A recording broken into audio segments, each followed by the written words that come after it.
What's up, everybody? Happy Friday. Team Fam coming at you again with some more news on the world of inclusive sports as seen through the Sport Business Journal. Alec, what do we got on tap for today? Today we're going to be talking about women in technology taking leading roles in the sports industry.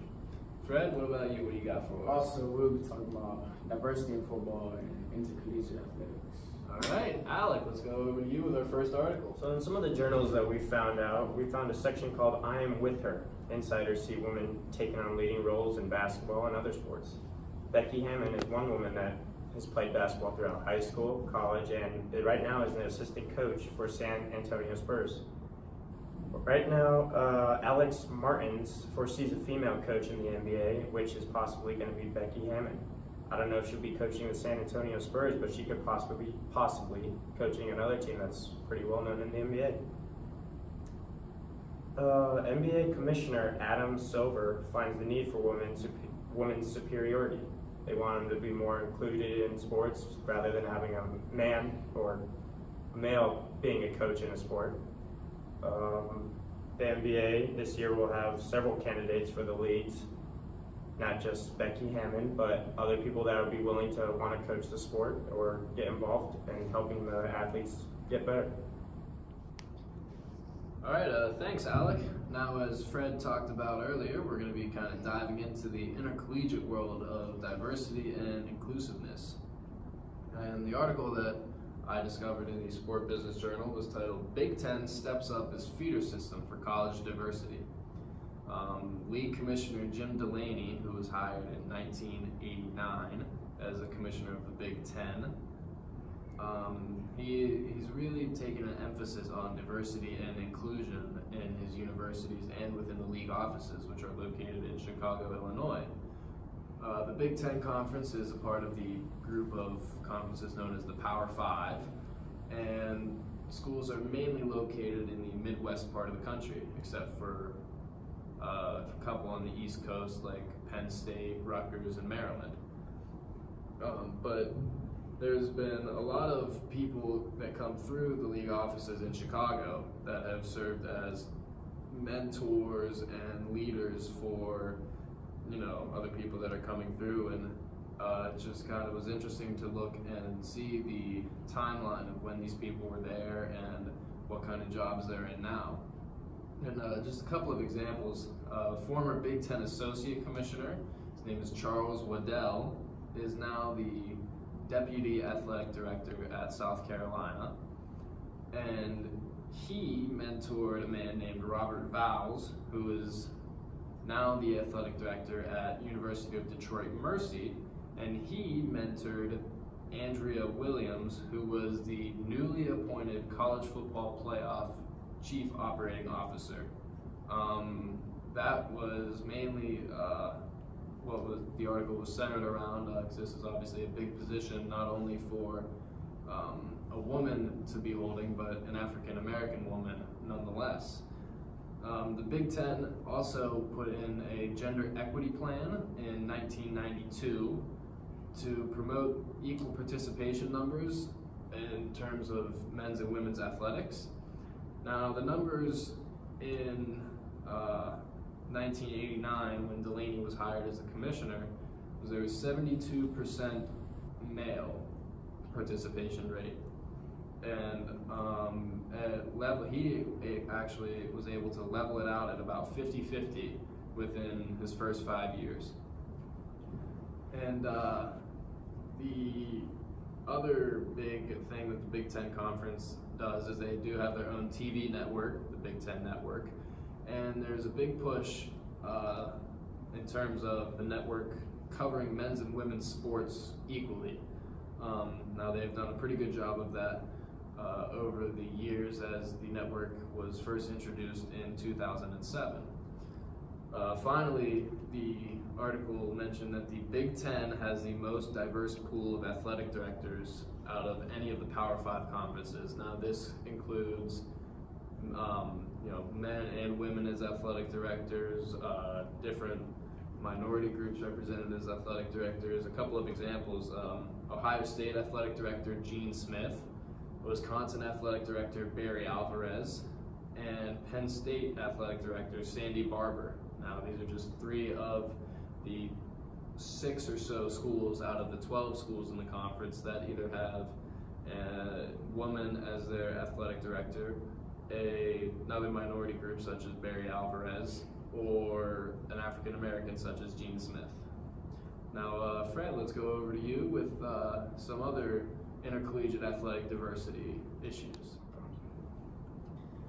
All right, so Fred here, you got the next article for us titled Report Challenges FBS to Improve Diversity Hiring. Fred, what do you got for us?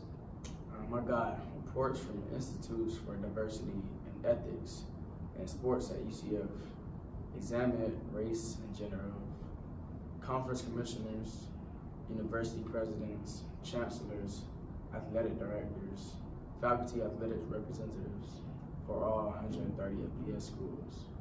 Also included head and assistant football coaches. Same reports every year for MLB, NBA, NFL, and WNBA. According to the reports, 85.4% of 395 leadership positions were held by whites, down from 86.6% last year. 73.1% white men are in college president positions. Now, some of the report card highlights that were listed within the article: school presidents. 14.6% of school presidents were of color in the study conducted in 2018, and that's up 3.8% from 2017. 16.9% were women, which is up 1.5%. Athletic directors. In 2018, 15.4% of people of color went down 1.5% from 2017. 9.2% women went up 3% from 2017. Now, there are no women head football coaches in the FBS, so only 14.5% of the 130 schools were people of color, which is actually up 1.5% from 2017. Now, Fred, I guess I gave out some grades in the report. Now, what do we got for grades? 2017, it was a D+. Then 2018, it was a C, so slightly better. All right, thanks, Fred. Now, Alec, you got another article for us. So last thing we found in our Sports Business Journal was an article called You Can't Be Denied by Carla Williams. She was the first African-American female AD in the Power 5 conferences and was hired in 2017. University of Virginia, she was known as the athletic director there. And before that, she started 25 years coaching plus administrative experience at University of Georgia, also playing basketball there. Only 5 female ADs out of 65 schools are females, and she actually happens to be the one that's only African American, so makes it a little bit more special.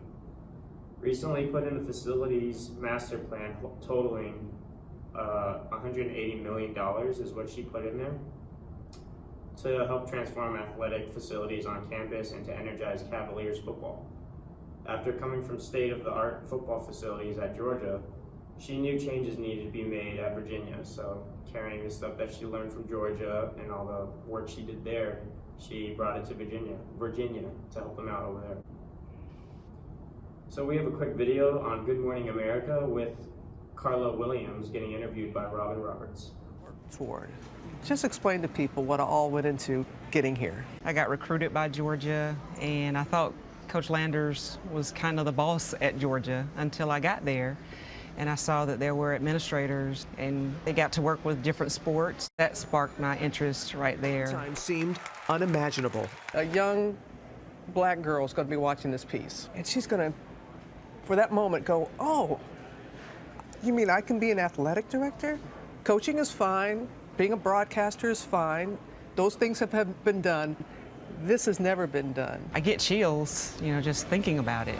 I'm living proof that you can do anything. If you work hard, if you fight for your education, you fight for the opportunity to be a part of something bigger than you, and you dream it. And this is your dream? Oh, yes, absolutely. All right, Alec, thanks. That's some pretty powerful stuff there. Yeah, it was nice to see what she can actually do and the things that she's done for the university she was athletic directing at.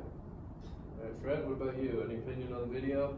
I think it's good that, you know, she's giving other people in the world, like other females too, to have a chance to be an athletic director, be a part of the sports society. And, Yeah, right on. Like she said, you know, a young African American girl could be watching that and thinking they can be the next athletic director at a big school. So, you know, that just proves, you know, you can do anything you set your mind to. All right, that's all we got for today. Thank you guys for watching again. I'm Mike. I'm Alec. I'm Fred. And we are Team Fam.